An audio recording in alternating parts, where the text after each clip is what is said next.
border with my tweezers gleaming in the moonlight at night. Then I'd get a cup of coffee and give my foot a push. Eu tô falando com o meu amigo Zé. Vou botar ele no Viva Voz, então. A gente sempre se fala todo dia, assim, né, Zé? Sim, fofocas e afins. Fofocas e afins. E foi tão bonito que eu gravei o poema Express da Mariana. Eu gosto muito mais do improviso do que o próprio texto. Porque o improviso é o texto vindo. Tem uma grande frase do Fellini que diz... Aí eu falei pra Mariana que uma frase do Fellini... para a sombra existir, o sol deve estar a pique na cabeça.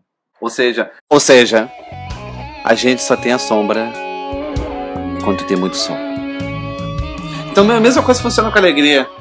Dentro da alegria já tem a sombra da tristeza.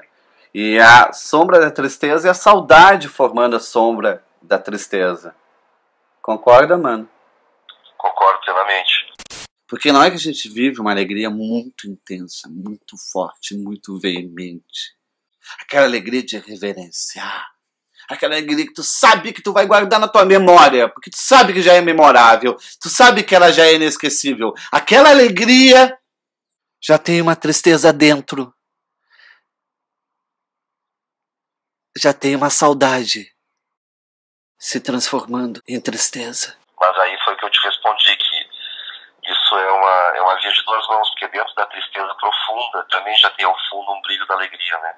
Nós nunca somos só algo que a gente pensa ser só uma ponta.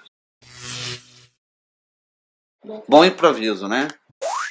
É um poema express surpresa, repentino. É um poema improvisação, espalhafatoso, um poema que surgiu, um assalto de poema, um terrorismo de poema, um poema assim.